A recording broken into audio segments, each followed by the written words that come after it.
Kita biasanya selalu melihat urusan ke surga cepat atau lambat. Cepat apa kayak nonton bola. Kalau orang nonton beli tiket bola, kalau ketinggalan maka dia jadi ya kira-kira. Tapi bermain sholat jamaah atau berbuat baik, masih lama, boleh juga.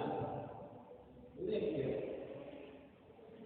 Suruh kita baik, yang namanya surga harus dikejar. Cepetan kita ngambil modal, mengambil repot tinggi gitu.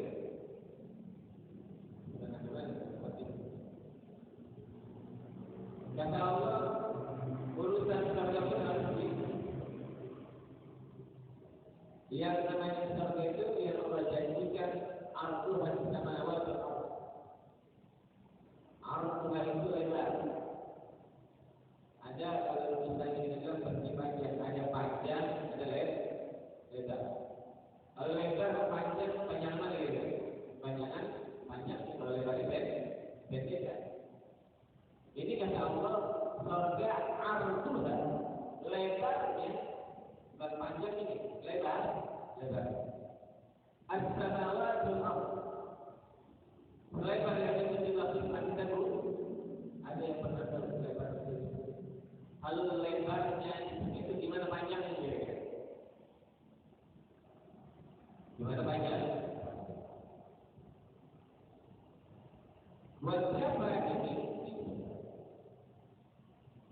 U'iddat lil muttaqin. Telah disiapkan untuk orang-orang yang bertakwa. Kalau baca u'iddat firman. Kalau firman itu telah. Maka kalau dalam bahasa Arab kalimat telah itu dalam bahasa Indonesia ai wuquhu mutaqaddim, kejadiannya pasti terjadi. Kayak kita baca surat Al-Baqarah anatin atlal bi anatin atlal ja'alna mu'min, dan kami jadikan di leher orang-orang kafir itu apa tuh? Dirantai. Udah belum? Kan orang kafir begitu nih. Tapi ngomongnya jangan pasti itu bakalan dirantai. Itu pasti. Dalam kayak jahit. Orang yang tadi surga itu pasti disiapkan buat orang-orang yang bertakwa.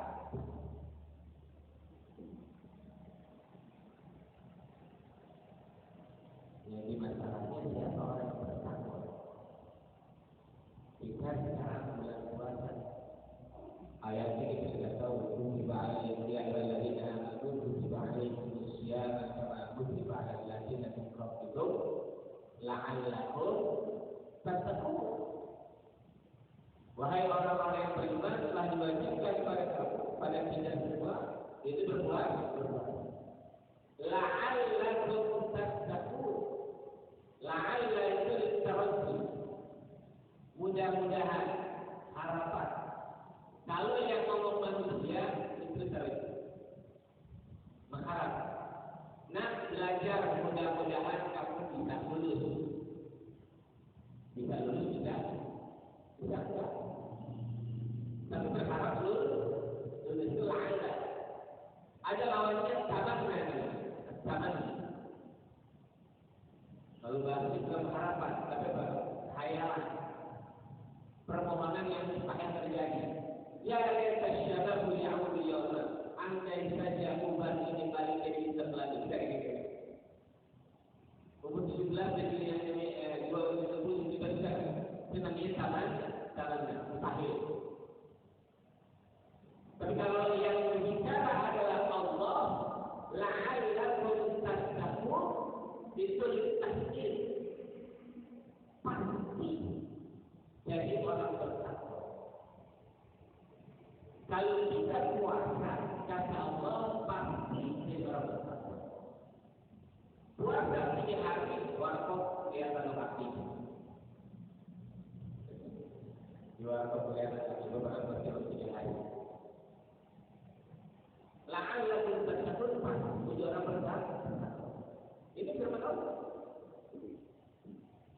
Kalau inputnya benar, outputnya pasti benar. Baik itu macam sayur asam. Kalau sayur asamnya garamnya sesendok, outputnya keluarnya rasanya harus sesendok. Kalau ternyata begitu sudah jadi rasanya 2 sendok, berarti ada yang salah tuh. Apa yang salah? Proses ini ada yang salah. Proses ketika puasa. Karena kata Allah kalau puasa pasti jadi proses begitu keluar puasa. Nah nambahin fatwa berarti puasanya ada yang salah.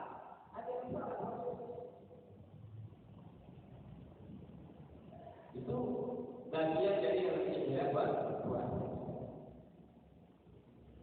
Kita kembali ke ayat. Orang yang bertakwa itu adalah alladzina yunfiquna fis-sarra'i wad-dharra. Orang yang senantiasa menginfakkan, yunfiq itu selalu fis-sarra'i wad-dharra, baik dalam keadaan lapang ataupun dalam keadaan senang. Ini sifat-sifat orang yang bertakwa.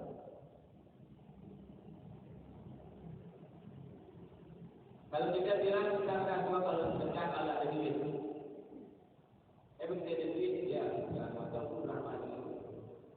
Saya bilang, kalau siapa mau masuk, begitu kan? Nyampe ke sini, aja. Orang yang bertakwa bisa melakukan kondisinya dia lapang ataupun dia sempit, tetap dia infak, mengeluarkan yang namanya harta. Berapa? Alat qadri was'in. Sebatas sebab besar yang namanya keluasan. Lagi luas, lagi sempit, besar, banyak luas, luar besar. Jadi kondisi apapun betul. Jadi sehat dia ke masjid, sakit itu lagi sehat.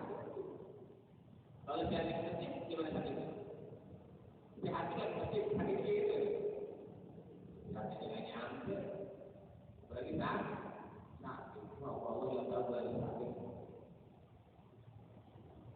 Kemudian wal kazimin al-ghaidh.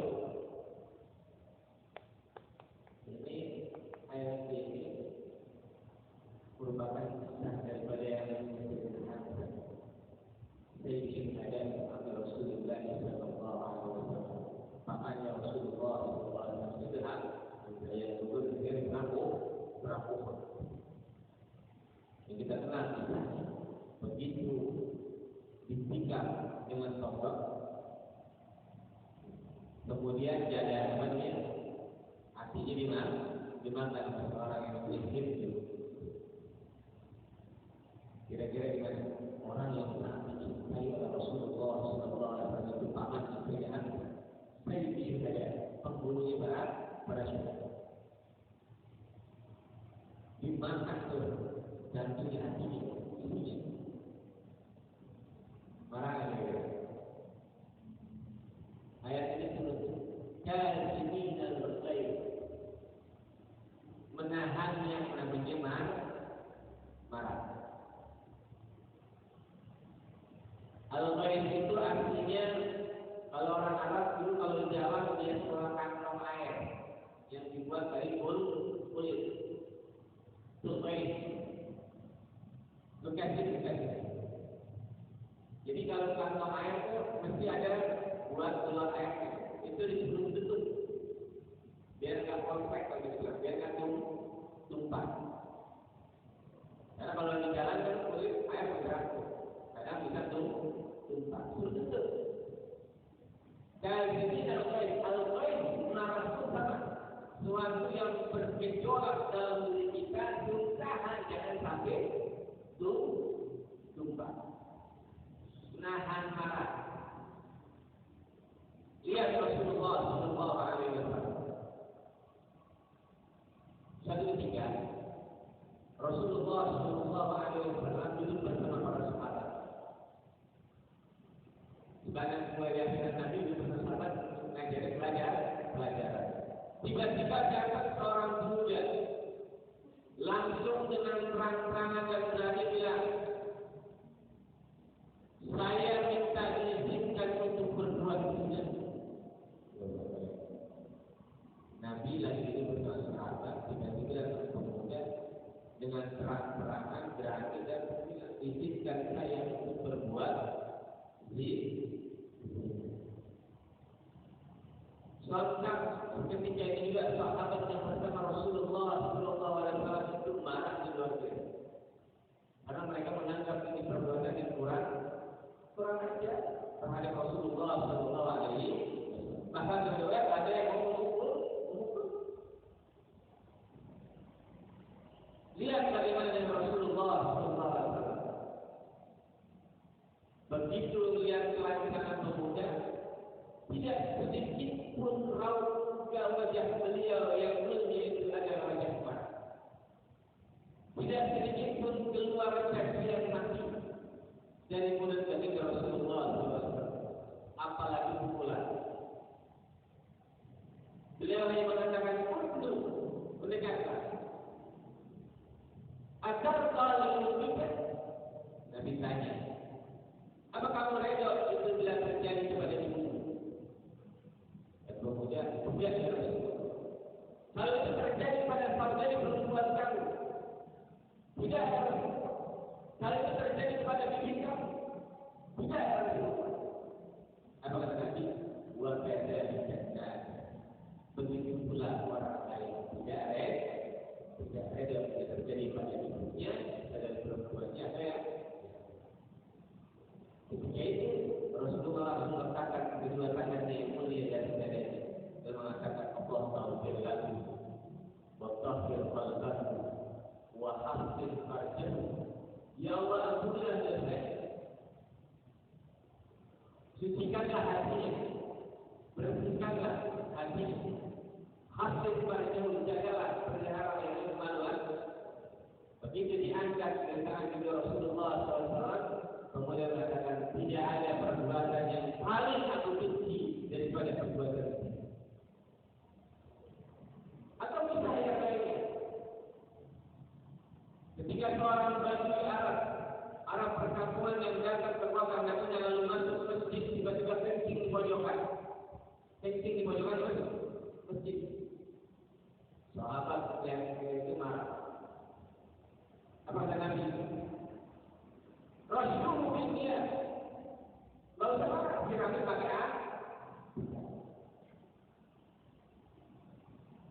Atau kita lihat lagi yang sering kita dengar, setiap hari Nabi lewat lemparin kotoran, besok lewat lemparin kotoran, besok lewat kali lemparin kotoran. Nabi marah. Sampai yang lemparin berhenti lemparin, dia cari kemana yang lemparin kotoran. Begitu dilihat ternyata ada kan? Apa kata yang lemparin? Engkau yang setiap hari aku lemparin dengan kotoran, engkau yang pertama kali mencium dosa. Saksikanlah, asyhadu an la ilaha illallah wa annaka rasulullah. Nabi marah.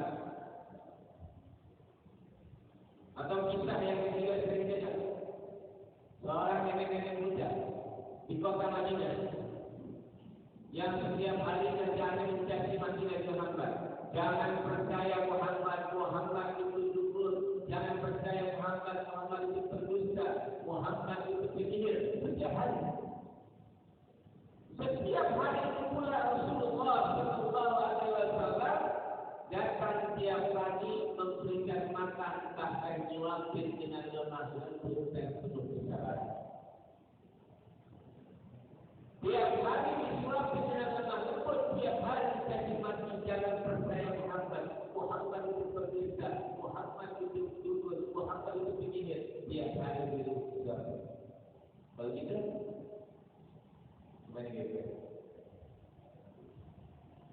Sampai beliau wafat, Sayyidina Abu Bakar Siddiq bertanya kepada Sayyidah Aisyah istri Rasulullah SAW, yang juga anak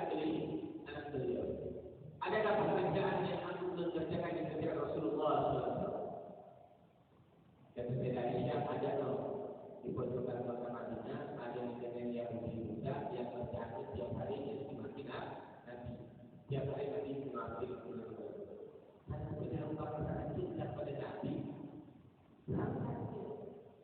Kalau Ikhwan nonton satu juga, kali mana sambil nonton, dia kan selalu baik dan jadi makin kesal aja. Saya ungkapkan saja sahabatnya, tapi karena pengen kerjaan Nabi dijual, sambil nyiapin sambil dengar mulutnya, jadi makin lama-lama kata hati makin cintanya berubah juga kesuapannya berubah. Kata wanita siapa? Kata jawaban saya adalah orang yang setiap hari melalui bukan yang biasa diwajib saya tiap hari penuh dengan kesabaran dan kelembutan. Engkau bukan orang itu. Ketika dia ungkapan nangis, lalu dia mengatakan sesungguhnya orang yang tidak tahu makan adalah orang yang setiap hari bekerja. Itu Rasulullah SAW. Ketika itu wanita Rasulullah. Kajirin al-khair. Nahanma. Coba perhatikan. Umat Rasulullah SAW. Ada ucapan itu dan ini sampai kemudian. Mana enggak? Orang belajar apa? Itu yang gitu. Atau orang janji mal orang kita marah juga. Atau jalanan nyenggol itu tahu jangan sempit nyenggol marah. Tahu jangan sempit pasti nyenggol. Kadang kita tak bisa yang namanya nahan. Puasa itu bagian dari pendidik kita untuk mampu menahan yang namanya marah. Kenapa sebabnya? Ba'alhamaha ujuraha wa tab qad aflaha man zakkaha wa qad khaba man dassaha. Dalam jiwa kita itu ada nafsul fujur. Nafsul fujur itu nafsu yang kotor, yang selalu mengajak kepada kejelekan, termasuk marah, benci, iri, hasud, dengki, itu nafsu fujur yang kita harus tahan. Maka puasa itu imsak. Imsak itu nahan. Kalau nahan berarti ada sesuatu yang bergerak, ada yang bergejolak. Apa yang kita tahan? Nafsu fujur yang ada dalam diri kita. Sehingga yang menguasai adalah nafsu taqwa. Fa'alhamaha fujuraha wa taqwa. Jadi bukan cuma nahan makan, nahan haus, nahan jimat, nahan segala bentuk yang bentuk jelek. Ngomongin orang nafsu, ngomel marah nafsu. Padahal marah itu sangat pekerjaan yang sangat berat. Tapi ternyata marah itu masih tingkatan bawah. Nahan marah itu masih tingkatan bawah dari orang yang bertakwa. Kalau nahan marah sudah terjadi belum? Belum. Nahan marah. Tingkatan atasannya adalah ciri orang bertakwa asina annas. Maafin kesalahan orang lain. Berarti sudah terjadi. Kalau nahan marah bisa naik ke atasnya, maafin kesalahan orang lain. Biasanya kita gampang maafin kesalahan orang lain. Orang berbuat salah kita kenapa? Susah. Yang ada hampir induk 10 keluarga kita tidak perlu. Induknya tak perlu. Berarti ini perlu. Ini perlu pasti. Nahan yang menyebabkan maafin kesalahan orang lain. Itu sifat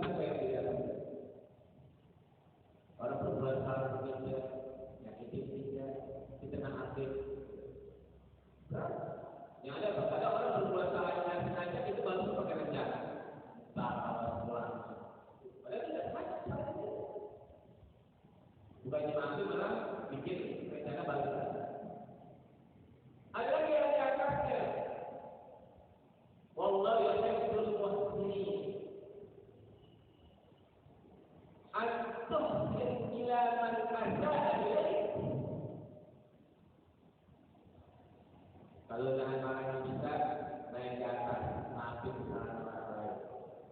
Sudah bisa naik ke atas. Apa itu? Yuhibbul muhsinin. Orang yang menyakiti kita bawa kapal. Ada orang yang kita kapal. Ada orang yang kita pagi-pagi dulu jeleknya untuk fitnah. Entah jadi orang yang mau coba.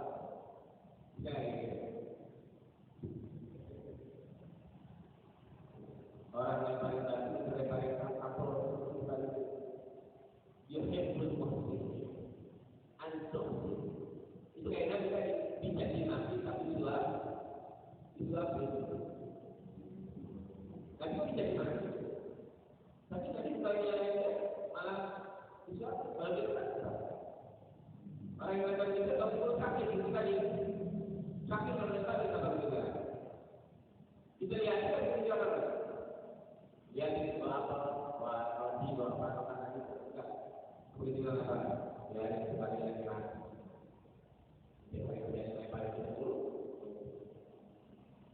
Puasa itu penting kita untuk menahan marah, berbuat yang lain, menaburkan kebaikan. Dalam puasa itu berarti punya kemampuan kita untuk itu. Karena makanan yang kita makan bisa makanan dari hasil tidak halal, tapi kata Allah tahan, boleh makan. Itu tidak ada keinginan dalam diri kita. Dan juga ada software nafsu ini ada akan saya bilang nafsu itu tidak bisa dijelaskan. Tapi software marah, cinta, benci itu software tidak ada dalam diri manusia. Yang ada adalah kita mengendalikan hawanya. Maka terkena alih juga liman jaga hawa berhasirah wa akhlak berhasirah. Beruntung akan menjadikan hawa nafsunya sebagai kawanan, akal sebagai pimpinan. Jadi hawa nafsu itu berhasirah. Nabi gimana? Nabi orang yang pertama kali marah kalau seandainya hukum Allah itu dilakukan. Tapi kalau urusan pribadinya, kalau saya itu dengan urusan agama kita akan marah, dengan urusan pribadi, ngambil kolektif, gampang banget. Padahal kalau sudah marah, Islam mengajarkan kita menahan karena efek dari marah itu sangat berbahaya. Bukan hanya cuma sekedar kesehatan jasmani, kalau ada kita maksud kita sekarang berdua, tapi punya efek hubungan kita dengan seseorang, muamalah kita, kondisi kita. Kalau di rumah marah-marah terus, gampang yang berbilang meluapkan kemarahan di jalan atau bisnis atau apa bentuknya pasti tidak akan nyaman. Tapi justru dengan kelembutan dan kedamaian yang kita miliki itu bagaimana? Ini adalah bagian dari yang ciri orang-orang yang bertakwa di bulan suci Ramadan ini. Kita dididik oleh Allah Subhanahu wa taala untuk kita keluar dari orang-orang yang bertakwa. Kita berharap mudah-mudahan Allah Subhanahu wa taala memberikan kita taufik dan hidayah sehingga keluarga kita bisa menjadikan kita